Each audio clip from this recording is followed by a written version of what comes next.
Hello friend, good morning all of you. हम YouTube channel के माध्यम से जिस सिलेबस को कवर कर रहे हैं उसमें कल जो हमने पढ़ा मूल अधिकार, और मूल अधिकार का पहला मौलिक अधिकार कौन सा पढ़ा था? समानता का अधिकार। और आज हम दूसरा मौलिक अधिकार पढ़ते हैं।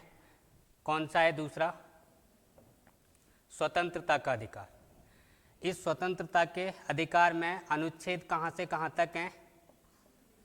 19 से 22 तक।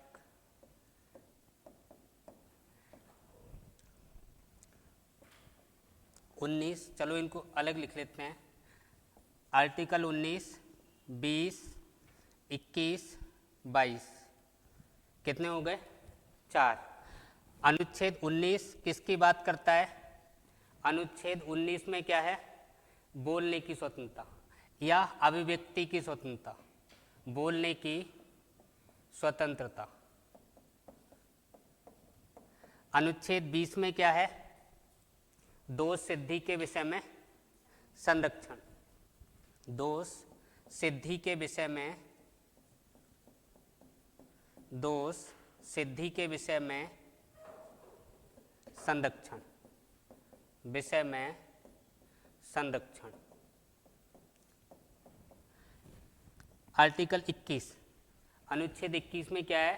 प्राण एवं दैहिक स्वतंत्रता का अधिकार। प्राण एवं दैहिक स्वतंत्रता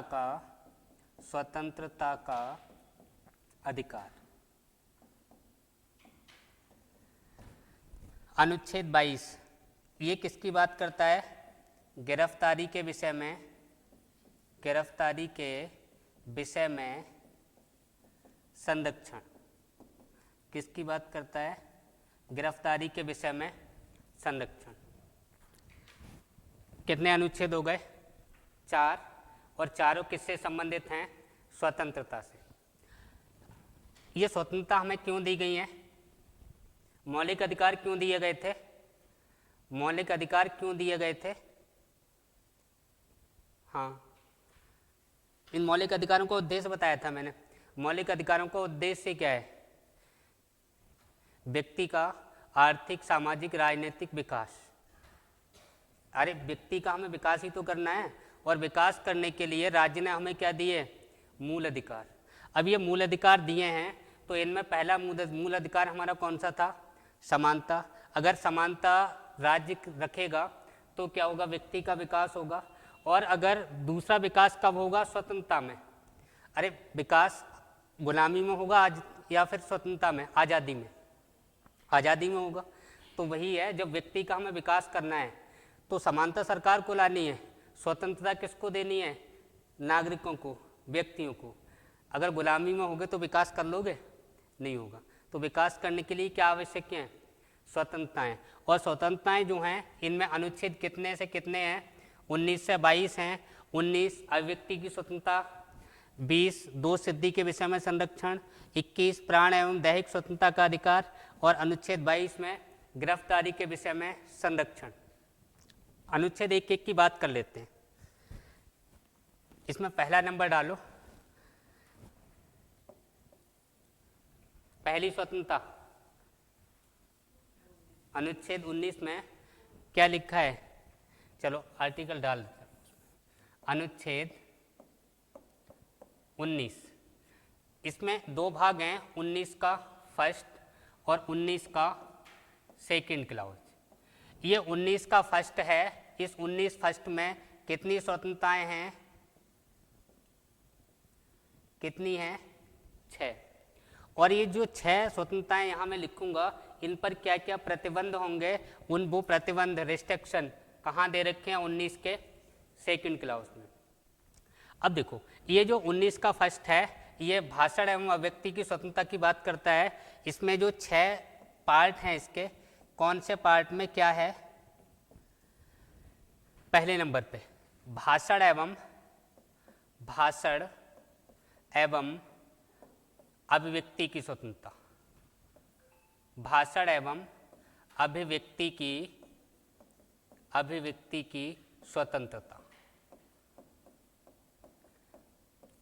दूसरी बैठक करने की स्वतंत्रता, बैठक करने या बैठक की जगह आप यहाँ पे लिख सकते हो सभा करने, सम्मेलन करने, बैठक करने या फिर सभा सम्मेलन करने, सम्मेलन करने की स्वतंत्रता, स्वतंत्रता।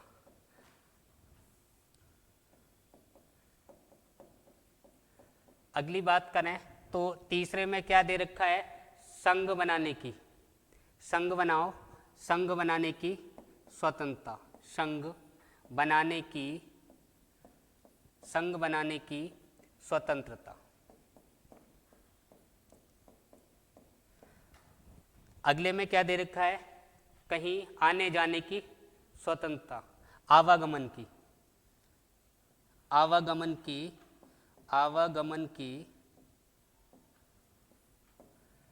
स्वतंत्रता।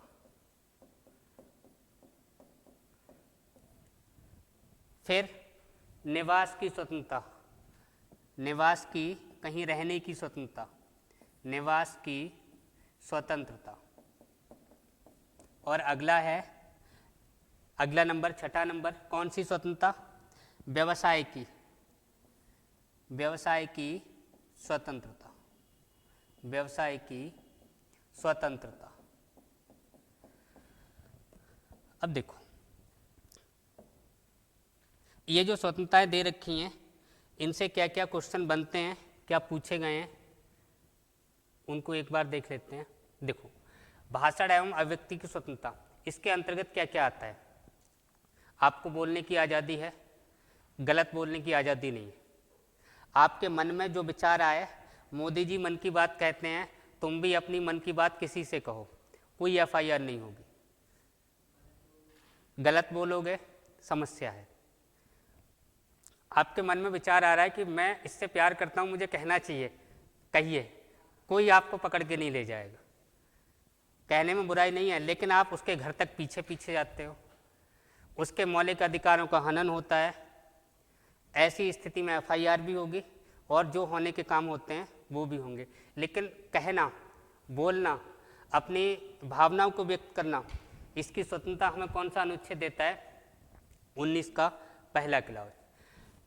अब देखो एक बात हमने और पढ़ी थी, हमारी जो प्रस्तावना है वहाँ भी स्वतंत्रताएं दे रखी हैं लिबर्टी के नाम से, और वहाँ जो पहली स्वतंत्रता है वो कौन सी है, विचार करने की स्वतंत्रता। अब यहाँ वहाँ शब्द क्या लिखा हुआ है, थॉट, और यहाँ क्या लिखा हुआ है, स्पीच। दोनों में थोड़ा सा अंतर है। अभिव्यक्ति की स्वतंत्रता वहाँ भी है और अभिव्यक्ति की स्वतंत्रता यहाँ भी है। अब ये जो अभिव्यक्ति की स्वतंत्रता है इसमें और किस किस को शामिल किया गया है, एक जो क्वेश्चन पूछा गया है उस क्वेश्चन की बात कर रहा हूँ। Right to information act, RTI, ये कब बना है, 12 अक्टूबर 2005। RTI कब बना है, 12 अक्टूबर 2005। अब RTI को अभिव्यक्ति की स्वतंत्रता का भाग सुप्रीम कोर्ट ने माना। क्यों माना, RTI को अभिव्यक्ति की स्वतंत्रता का भाग सुप्रीम कोर्ट ने क्यों माना? देखो इसका कारण ये था, अगर मुझे आपके बारे में कुछ कहना है, आपके बारे में मुझे कुछ बोलना है, भाषण देना है, अभिव्यक्ति करनी है, तो अभिव्यक्ति करने के लिए मुझे क्या करना पड़ेगा, आपके बारे में इन्फॉर्मेशन चाहिए। आप कौन हो, कहाँ रहते हो, क्या करते हो, आपका नाम क्या है, घर वालों का नाम क्या है, आप जो काम कर रहे हो वो कैसा रहा। तो इसकी अगर मुझे इन्फॉर्मेशन चाहिए तो इन्फॉर्मेशन मुझे कब मिलेगी, RTI के माध्यम से। अरे भाई सूचना मुझे कब मिलेगी, RTI के माध्यम से। तो सूचना का अधिकार भी किसका भाग है, अभिव्यक्ति की स्वतंत्रता का। चलो इसमें लिख दे रहा हूँ, सूचना का, सूचना का अधिकार किसका भाग है, अभिव्यक्ति की स्वतंत्रता का भाग है। और इसमें क्या, सूचना का अधिकार हो गया, इसके बाद जो हम अपने विचार व्यक्त करते हैं ये किस किस माध्यम से कर सकते हैं, हंसकर कर सकते हैं, रोकर कर सकते हैं, गाकर कर सकते हैं, कोई कार्टून बना के कर सकते हैं, कोई पेंटिंग बना के कर सकते हैं, और जो सोशल मीडिया है इसके माध्यम से कर सकते हैं। अगर आपसे पूछा जाए प्रेस की स्वतंत्रता, इसी का भाग है। किसकी स्वतंत्रता? प्रेस की स्वतंत्रता। कौन से आर्टिकल का भाग है? आप लोग यहाँ बैठे हो, मैं आपके सामने बोल पा रहा हूँ, अपने विचार व्यक्त कर पा रहा हूँ, या आप अपने विचार मेरे सामने व्यक्त कर पा रहे हो। ये कब कर पा रहे हो? ये हमारा मौलिक अधिकार है, अनुच्छेद 19 के फर्स्ट के अनुसार। ठीक। अगर आपसे पूछा जाए झंडा फहराने की स्वतंत्रता किसका भाग है? अनुच्छेद 19। डीजे बजाने की स्वतंत्रता किसका भाग है? अनुच्छेद 19 का। अरे भाई डीजे बजाओ, लेकिन इस पे बहुत सारी रिस्ट्रिक्शन, प्रतिबंध लगे हुए हैं। और वो रिस्ट्रिक्शन क्या हैं कि अभी मैंने जो लिखा था इसका पार्ट 2, ये वाला 19 के पार्ट 2 में सभी पर प्रतिबंध लगे हुए हैं।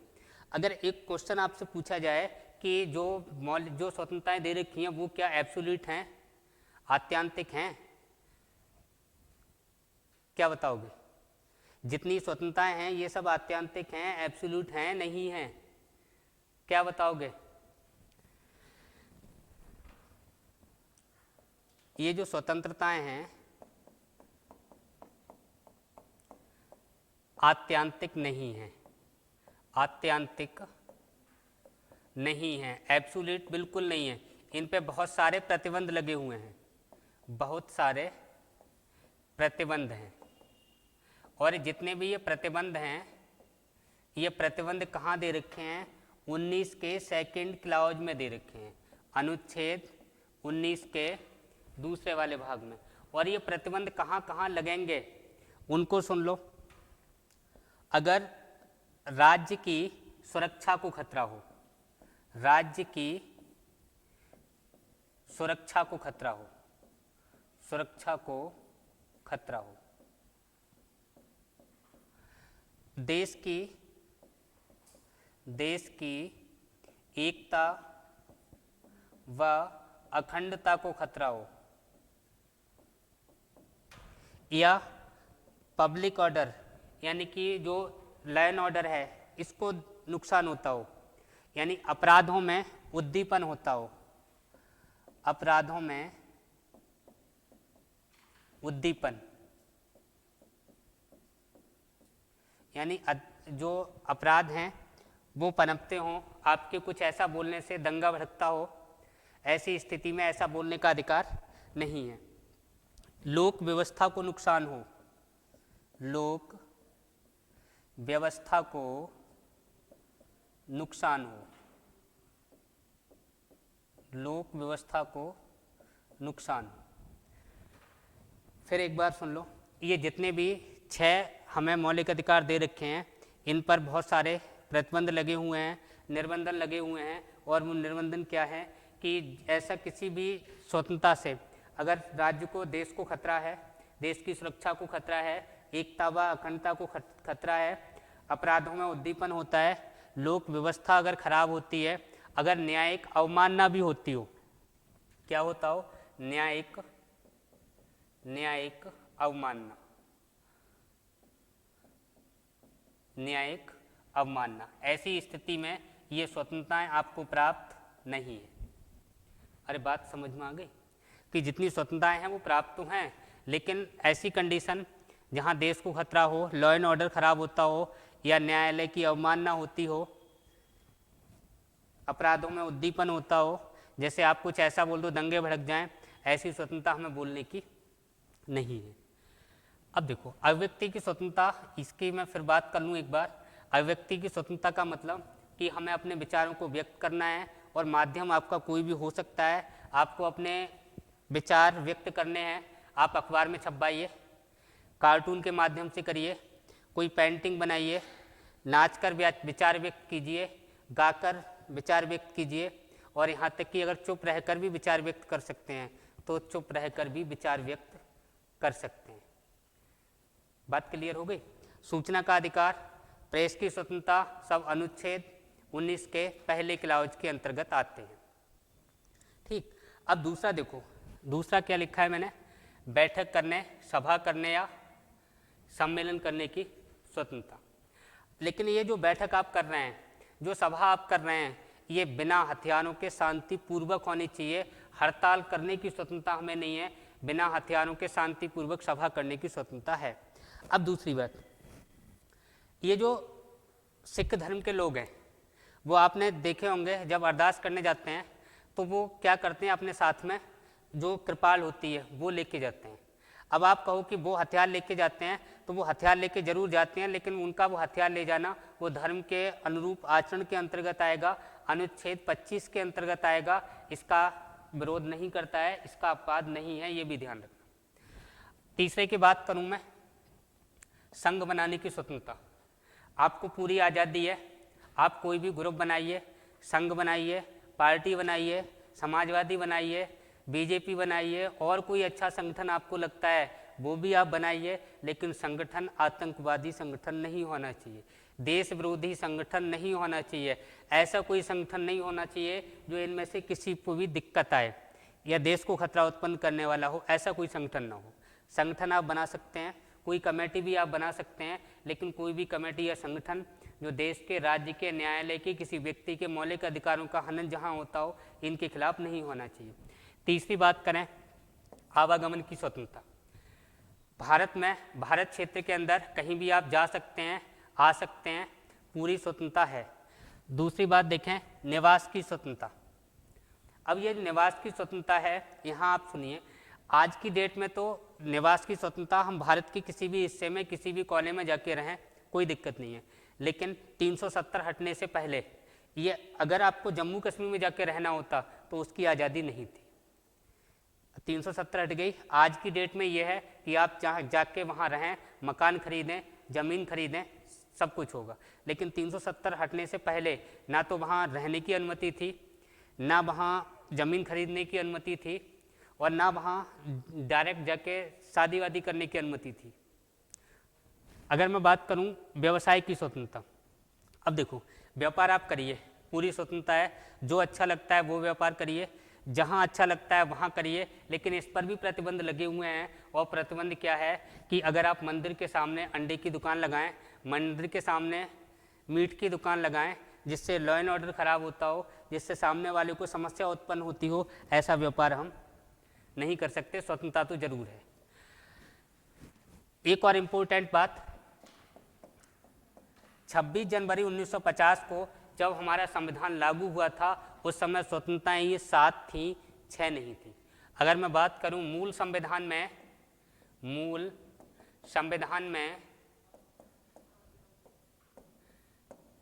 7 स्वतंत्रताएं थी, 7 स्वतंत्रताएं थी। अगर मैं बात करूं वर्तमान में, तो वर्तमान में कितनी वर्तमान में स्वतंत्रताएं कितनी हैं?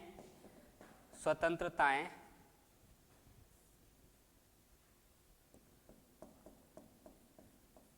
कितनी बताओगे? 6। एक जो कम हुई, ये कौन सी स्वतंत्रता थी? संपत्ति अर्जित करने की स्वतंत्रता। कौन सी स्वतंत्रता थी? एक जो यहां से खत्म की गई, संपत्ति अर्जित करने की स्वतंत्रता। ये जो संपत्ति अर्जित करने की स्वतंत्रता थी, इसको हमने क्या कर दिया? संपत्ति अर्जित करने की स्वतंत्रता को हमने क्या कर दिया? इसको खत्म कर दिया। कब खत्म कर दिया? 44वें संविधान संशोधन द्वारा, 44वें संविधान संशोधन द्वारा, 44वें संविधान संशोधन द्वारा। कब? 1978 में।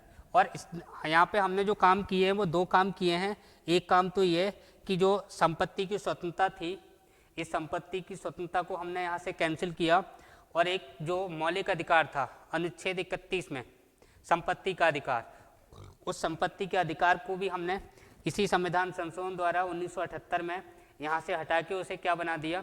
कानूनी अधिकार बना दिया। एक काम ये हुआ, और दूसरा जो संपत्ति रखने का मूल अधिकार था वो भी हटा दिया, और संपत्ति की जो स्वतंत्रता थी इसको भी हटा दिया। बात क्लियर हो गई? आगे देखते हैं। अगला अनुच्छेद कौन सा है? 20। 19 के बाद कौन सा आएगा? 20। अनुच्छेद 20 में कितनी बातों का उल्लेख है? 3 बातों का उल्लेख है। कितनी बातों का उल्लेख है? 3 बातों का उल्लेख है। और 3 बातें कौन कौन सी हैं? पहली बात, हाँ, कौन सी है? अपराध के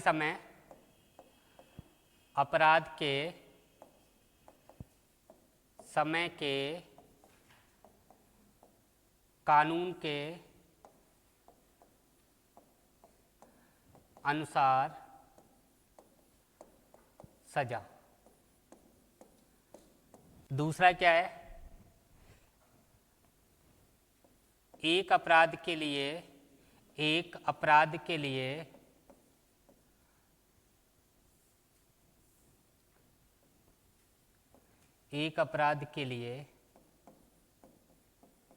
एक सजा, यानी कि 2 सजाएं नहीं हो सकती। अगर अपराध एक किया है तो सजा भी कितनी होगी? एक। तीसरी बात, स्वयं को गवाही के लिए बाध्य नहीं किया जा सकता।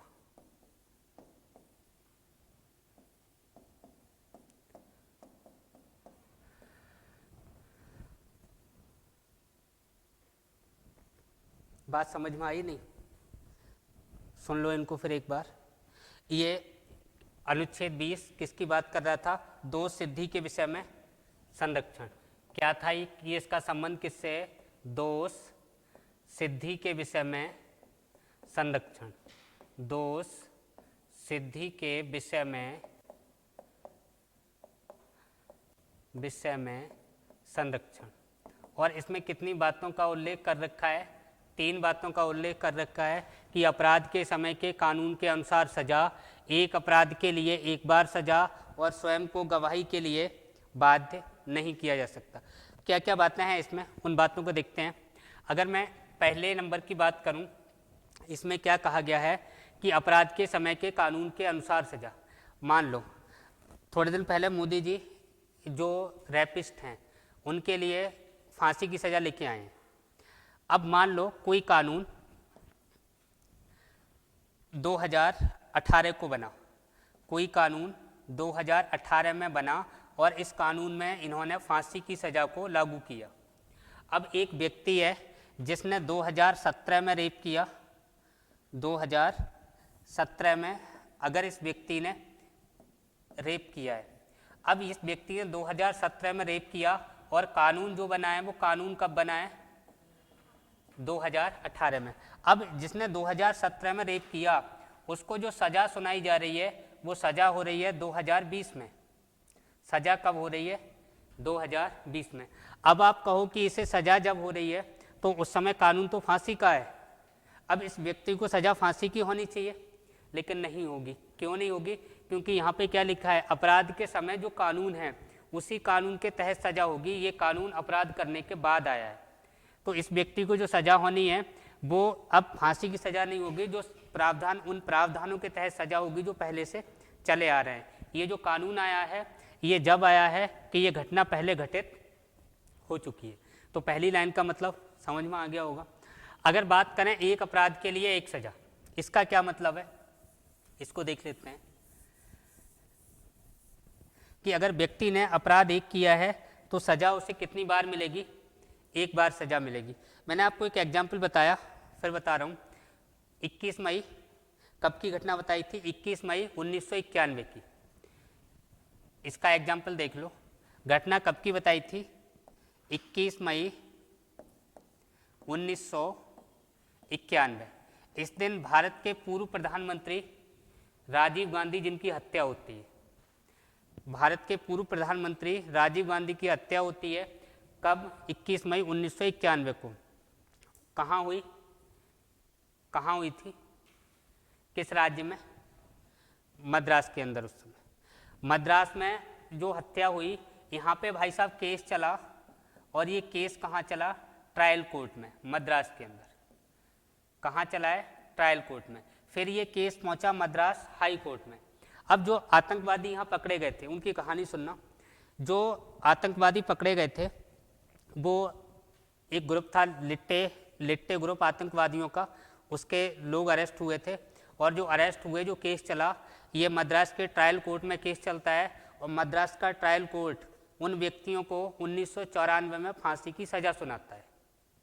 अब ट्रायल कोर्ट के विरुद्ध अपील उन्होंने दायर की मद्रास हाई कोर्ट में, और मद्रास हाई कोर्ट ने भी डिसीजन यही दिया कि इन चारों लोगों को फांसी दे दी जाए।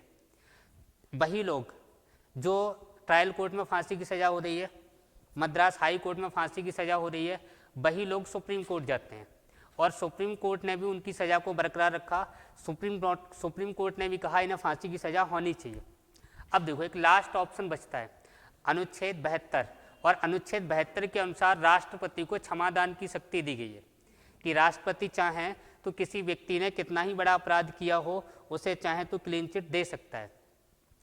2004 में वही लोग अनुच्छेद 72 को आधार बनाकर राष्ट्रपति जी के पास जाते हैं, और राष्ट्रपति जी के पास जब गए तो राष्ट्रपति के पास जो गए वो 2004 में गए, और 2011 में राष्ट्रपति ने कहा कि इनको सज़ा दे दी जाए। बात समझ में आई कि इनको फांसी की सज़ा दे दी जाए। अब देखो, इसमें क्या हुआ कि जैसे ही राष्ट्रपति ने 2011 में कहा कि इन आतंकवादियों को फांसी की सज़ा दे दी जाए, ये लोग पुनः लौट के कहाँ पहुँच गए? Madras high court. कहाँ पहुँच गए? Madras high court. और मद्रास हाई कोर्ट में जब ये दोबारा लौट के पहुँचे तो मद्रास हाई कोर्ट ने कहा कि अब इन्हें सज़ा नहीं हो सकती। क्यों नहीं हो सकती? इसके आधार क्या रहे? मद्रास हाई कोर्ट ने क्यों मना कर दिया कि अब इनको सज़ा नहीं होगी? क्योंकि ट्रायल कोर्ट भी कह चुका है, मद्रास हाई कोर्ट भी कह चुका, सुप्रीम कोर्ट भी कह चुका, उधर राष्ट्रपति जी ने भी कह दिया। लेकिन जैसे ही दोबारा केस ये मद्रास हाई कोर्ट में जाएगा और ये मद्रास हाई कोर्ट कह देगा कि बस अब रहने दीजिए, इनको अब सज़ा नहीं होगी, अब इनको फांसी नहीं होगी, उसका आधार एक अपराध की एक सज़ा। यहाँ के जो एडवोकेट, जो इसके पक्षधर थे आतंकवादियों के, उन्होंने ये कहा कि इन लोगों को 3 सजाएं हो चुकी हैं। 1990-91 से 2011 तक 20 साल की सज़ा तो ये काट चुके, जो कि आपके आजीवन कारावास में आती है, कि 20 साल की सज़ा इन्होंने ये काटी। दूसरी सज़ा जो 1994 में ट्रायल कोर्ट ने इन्हें फांसी की सज़ा दी, ये मानसिक रूप से प्रताड़ित हुए हैं। और अब आप तीसरी सज़ा की बात कर रहे हो, तो इनको अब सज़ा आगे नहीं दी जा सकती, क्योंकि एक अपराध के लिए 3 सज़ा का प्रावधान नहीं है। एक अपराध के लिए एक सज़ा होगी, और यही कारण है कि ये मद्रास हाई कोर्ट, ये जो आतंकवादी हैं, इनको फांसी की सज़ा अब नहीं हो पाएगी। बात क्लियर हो गई? तीसरा देखते हैं, स्वयं को गवाही के लिए बाध्य नहीं किया जा सकता। अब देखो, ये स्वयं को गवाही के लिए बाध्य नहीं किया जा सकता, ये इस पर रिस्ट्रिक्शन लगी हुई है। और वो रिस्ट्रिक्शन क्या लगी हुई है कि जो आम नागरिक हैं उन पे स्वयं को गवाही के, इसका मतलब ये है कि जो झूठ पकड़ने वाली machine, lie detector, narco test, brain mapping test, ये साधारण लोगों पर लागू नहीं होंगे। ये कौन सा अनुच्छेद कह रहा है? अनुच्छेद 20 का 3rd पार्ट। लेकिन जो हार्ड क्रिमिनल हैं, जो अपराध के हैबिचुअल लोग हैं, जो ऐसे लोग हैं जो आसानी से पूछने पर नहीं मानेंगे या किसी बात को नहीं कबूलेंगे, ऐसी स्थिति में पुलिस को ये केस की जानकारी लेना या केस को फाइनल करना बहुत मुश्किल हो जाएगा। तो ऐसे लोग जो हार्ड क्रिमिनल हैं, ऐसे लोग जिन्होंने स्त्रियों के विरुद्ध अपराध किए, ऐसे लोग जिन्होंने देश के विरुद्ध अपराध किए, उनके लिए ये बात लागू नहीं होगी। उन पर नार्को टेस्ट वगैरह, brain mapping test, lie detector test लागू होंगे। ये बात जो लिखी है वो किसके लिए लिखी है? आम नागरिकों के लिए, आम नागरिकों के लिए। लेकिन जो हार्ड क्रिमिनल हैं, जिन्होंने महिलाओं के विरुद्ध अपराध किए हैं, जिन्होंने देश के विरुद्ध अपराध किए हैं, उनके लिए ये बात लागू नहीं है। उनके लिए नार्को टेस्ट भी होगा, ब्रेन मैपिंग टेस्ट भी होगा, लाई डिटेक्टर टेस्ट भी होगा, और भी जो टेस्ट होते हैं वो सब लागू हैं। उनको स्वयं को गवाही के लिए बाध्य किया जा सकता है, लेकिन आम नागरिक को गवाही के लिए बाध्य नहीं किया जा सकता। अगला देखते हैं, अनुच्छेद कौन सा भाई साहब? 21। अब देखो, अनुच्छेद 21 किसकी बात करता है? प्राण एवं दैहिक स्वतंत्रता का अधिकार। किसकी बात करता है? प्राण एवं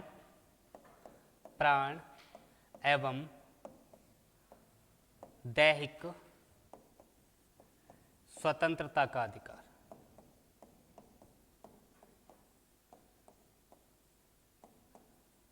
प्राण एवं दैहिक स्वतंत्रता का अधिकार। अब देखो, आप अपने प्राणों की रक्षा कीजिए, आप स्वतंत्र हो। आप अपने देह की रक्षा कीजिए, आप स्वतंत्र हो। अगर आपकी देह को कोई खरोंच लगाता है तो सेल्फ डिफेंस का केस बनता है, आप गोली मार दो, कोई दिक्कत नहीं है। आत्मरक्षा के लिए, अपनी देह की रक्षा के लिए आप स्वतंत्र हैं। और ये स्वतंत्रता, ये आज़ादी, ये कौन सा आर्टिकल हमें दे रहा है? अनुच्छेद 21। इस या कभी कभी ऐसा भी लिखा हुआ आ सकता है, जीने का अधिकार। जीने का अधिकार किस अनुच्छेद में है? तब भी क्या बता दोगे? अनुच्छेद 21। जीने का अधिकार लिखा हो, प्राण एवं दैहिक स्वतंत्रता का अधिकार लिखा हो, कोई दिक्कत नहीं है। ठीक। अब देखो इसके बारे में क्वेश्चन क्या क्या बनते हैं, क्या क्या पूछे गए। अगर आपसे पूछा जाए शुद्ध पर्यावरण मिलना किसका भाग है? जीने के अधिकार। अगर शुद्ध वायु नहीं मिलेगी तब जीवन मुश्किल है, शुद्ध पानी तब भी जीवन मुश्किल है। तो ये शुद्ध पर्यावरण है। या जैसे गंगा का जल शुद्ध होना चाहिए, शुद्ध जल की आवश्यकता है, तो गंगा का जल भी है, वो भी किसके अंतर्गत आएगा? प्राण एवं दैहिक स्वतंत्रता के अंतर्गत। प्रदूषण की समस्या किसके अंतर्गत आएगी? और क्या क्या आएगा इसमें? हाँ, एकांतता बोलें तो प्राइवेसी। ये प्राइवेसी है, इसको बने रहना चाहिए। अगर किसी की गुप्त बातें हैं, शाम को आप किससे बात करते हैं, शाम को मैं किससे बात करता हूँ, शाम को मैं किस तरह लेटता हूँ, किस तरह बैठता हूँ, ये सब किसके अंतर्गत आएगा? प्राण एवं दैहिक स्वतंत्रता के अंतर्गत। आप अपने पर्सनल लाइफ में क्या करते हो, इसको आपको प्राइवेसी बनाए रखने का आपका पूरा अधिकार है। दूसरी बात, बाहर जाने का अधिकार। बाहर जाने का अधिकार या विदेश जाने का अधिकार, बाहर लिख लो, या फिर विदेश जाने का अधिकार। विदेश जाने का अधिकार। अब देखो, बात है 1978 की, और एक केस सुप्रीम कोर्ट में जाता है मेनका गांधी बनाम भारत संघ के नाम से, और 1978 में सुप्रीम कोर्ट ये फैसला देता है। केस क्या था, बात क्या थी, वो सुन लो। इंदिरा गांधी क्यों मेनका गांधी हैं, ये मेनका गांधी भाई साहब विदेश जाना चाहती हैं। उस समय की जो सरकार थी कांग्रेस की, उसने उनके जो वीज़ा है उस वीज़ा को कैंसिल कर दिया कि आप विदेश नहीं जा सकती। उन्होंने क्या किया मेनका गांधी ने, कि सुप्रीम कोर्ट में केस डाल दिया कि इन्होंने मेरा वीज़ा कैंसिल कर दिया, मुझे विदेश नहीं जाने दिया। तो सुप्रीम कोर्ट का जो निर्णय निकल के आ रहा है, वो निर्णय मैं आपको बता रहा हूँ। सुप्रीम कोर्ट ने ये कहा कि विदेश जाना व्यक्ति का अनुच्छेद 21 का भाग है, जो प्राण एवं दैहिक स्वतंत्रता के अंतर्गत आता है। ये इनका मूल अधिकार है, इन्हें विदेश जाने दिया जाए। हो सकता है यहाँ इनके प्राणों को खतरा हो, इनके जीवन को खतरा हो, और इन्हें जीने का अधिकार है, इन्हें विदेश जाने दिया जाए। तो विदेश जाने का अधिकार भी किसके अंतर्गत आएगा? प्राण एवं दैहिक स्वतंत्रता के अंतर्गत। बात क्लियर हो गई? और क्या क्या अधिकार हैं? हाँ, देखने का अधिकार।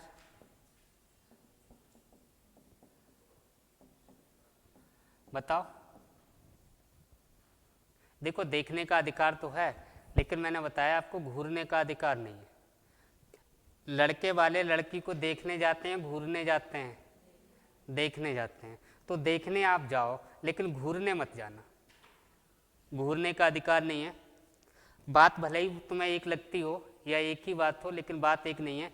यहाँ पे सब शब्दों का खेल है, इनको ध्यान रखना।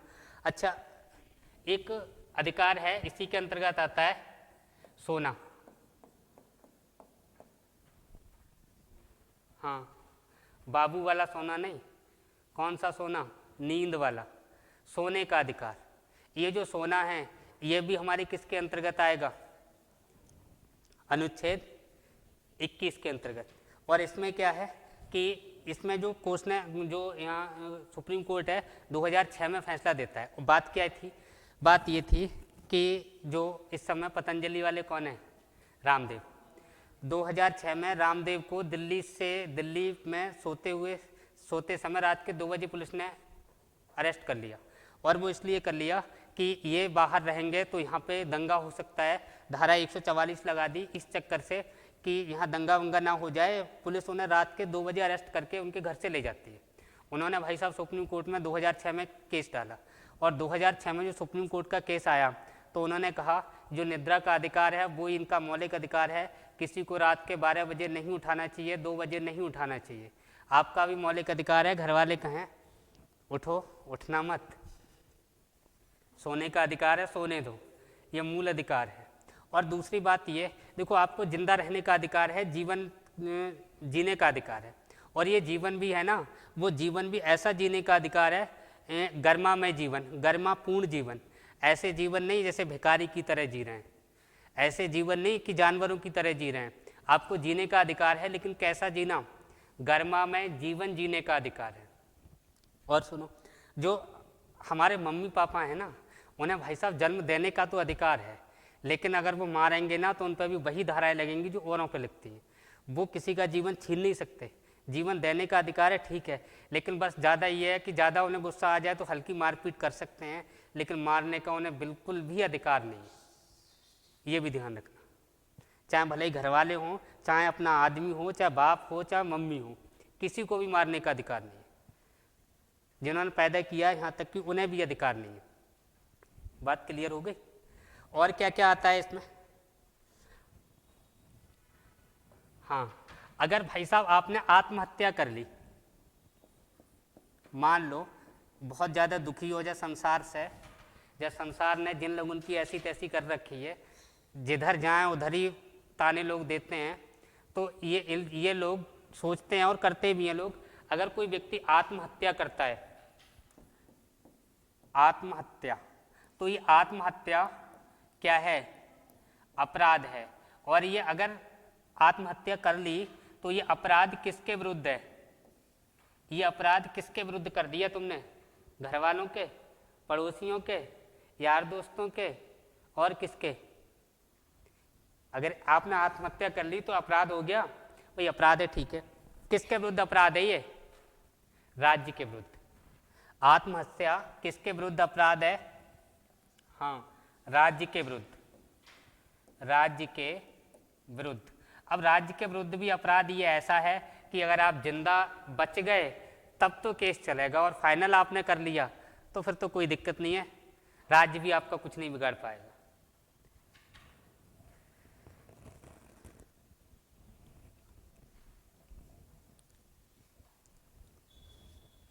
अब देखो आगे हम देखते हैं कि जीने का तो अधिकार है, ठीक, क्या मरने का भी अधिकार दिया है सुप्रीम कोर्ट ने? आंशिक रूप से दे रखा है। और वो क्या है? सुनो,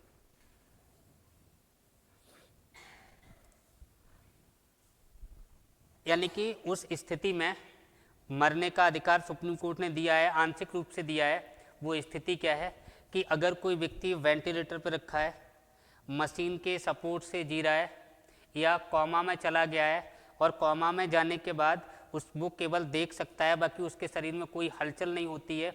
ऐसी स्थिति में 4 डॉक्टरों की कमेटी, एक बोर्ड, ये लिख कर दे कि ये कभी भी सही नहीं हो सकता, ठीक नहीं हो सकता।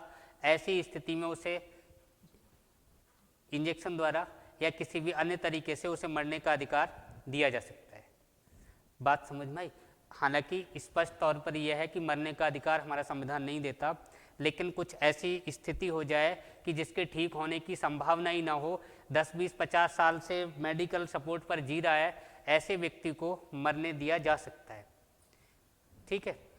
दूसरी बात देखो, एक आपके दिमाग में क्वेश्चन आ रहा होगा कि जो जैन धर्म के लोग हैं वो भूखे प्यासे रहकर अपने प्राणों का त्याग करते हैं, क्या वो आत्महत्या नहीं है? जो जैन धर्म के लोग हैं, जैन धर्म में एक प्रथा चलती है, संथारा प्रथा या संलेखना विधि। जिसके द्वारा वो भूखे प्यासे रहकर अपने प्राणों का त्याग करते हैं, वो क्या अपराध नहीं है? वो क्या आत्महत्या नहीं है?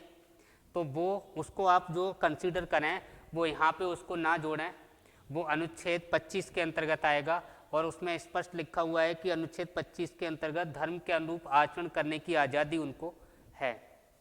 वो मरते हैं तो उन्हें धर्म के अनुरूप आचरण करने की आज़ादी है, इसका उल्लंघन नहीं मानना है।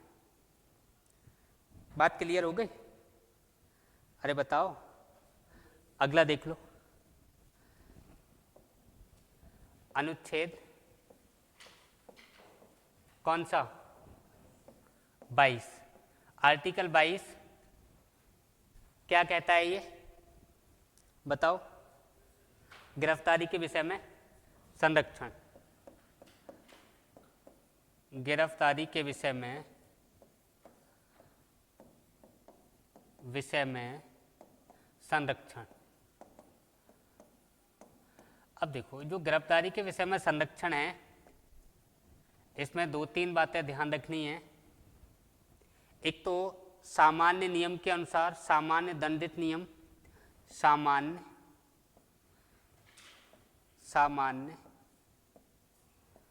दंडित नियम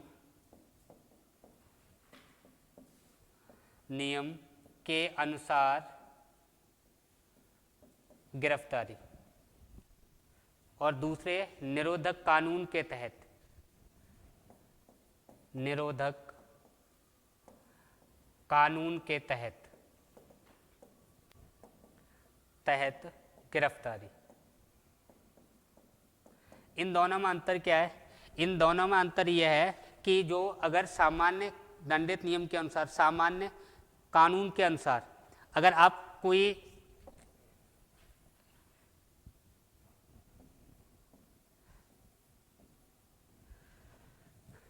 देखो, अगर आपने कोई जघन्य अपराध नहीं किया है, अगर आपने कोई जघन्य अपराध नहीं किया है, ऐसी स्थिति में यहाँ पे हमें जो स्वतंत्रताएं मिली हैं वो कितनी मिली हैं? 3 मिली हैं। और वो स्वतंत्रताएं किसके विषय में मिली हैं?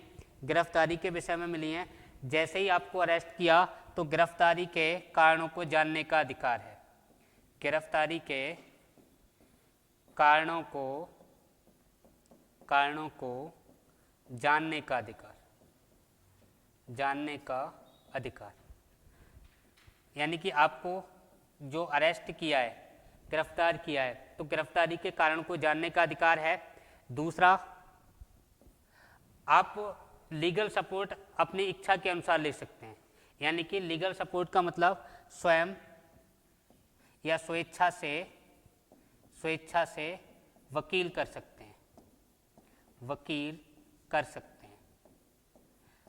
तीसरी बात कौन सी है? जो तीसरी बात है वो ये है कि गिरफ्तारी के 24 घंटे के अंदर आपको नज़दीकी न्यायालय के समक्ष प्रस्तुत किया जाए। 24 घंटे के, यानी गिरफ्तारी के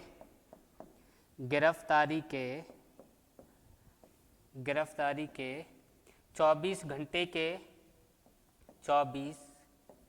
घंटे के भीतर या अंदर निकटतम न्यायालय में उपस्थित किया जाए। फिर सुन लो, अगर जो गिरफ्तारी के विषय में संरक्षण है कि अगर आप पे सामान्य धाराओं में मुकदमा दर्ज है, यानी सामान्य दंडित नियम के अनुसार अगर आपकी गिरफ्तारी होती है तो आप गिरफ्तारी के कारण जान सकते हैं, स्वेच्छा से वकील कर सकते हैं, और तीसरी बात क्या? 24 घंटे के अंदर आपको निकटतम न्यायालय में उपस्थित होने का अधिकार है। अब देखो, अगर आप निरोधक कानून के तहत अरेस्ट हुए, निरोधक कानून कैसे? ऐसे कानून जो देशद्रोहियों, पोटा है, आतंकवादी कानून है, रासुका है, ऐसे कानून के अंदर अगर आपकी गिरफ्तारी होती है, उस स्थिति में ये जो स्वतंत्रताएं हैं इनमें एक भी आपको मान्य नहीं होगी। ना तो अपने हिसाब से आप वकील कर पाएंगे, ना आप गिरफ्तारी के कारण पूछ पाएंगे, और ना ही आपको 24 घंटे के अंदर न्यायालय के समक्ष उपस्थित किया जाएगा। यानी कि अगर आतंकवादी गतिविधि में आप पकड़े गए, रासुका अगर आप पे लगी, या पोटा आप पे लगा, ऐसे जो कानून हैं जिनके तहत हम निरोधक कानून कहते हैं, उनके तहत अगर गिरफ्तारी होती है तो आपको ना तो किसी से मिलने का अधिकार, ना वकील से सलाह लेने का अधिकार, ना पूछने का अधिकार अरेस्ट किए हुए। लेकिन हाँ, यहाँ इस कानून के तहत अगर गिरफ्तारी हुई तो आप मात्र 3 माह तक अरेस्ट रह सकते हैं, 3 माह तक गिरफ्तारी रह सकती है। अगर 3 माह से इसे बढ़ाना पड़ा तो ऐसी स्थिति में एक समिति बनेगी, एक संगठन बनेगा, एक जो समिति बनेगी, इस समिति में जो अध्यक्षता करेगा वो कम से कम हाई कोर्ट का जज हो या हाई कोर्ट के जज बनने की योग्यता रखता हो। और अगर वो समिति ये कहे, वो कमेटी ये कहे कि हाँ इनको और ज़्यादा दिन जेल में रखने की आवश्यकता है, ऐसी स्थिति में इनका टाइम 3 महीने से ज़्यादा किया जा सकता है। बात क्लियर हो गई?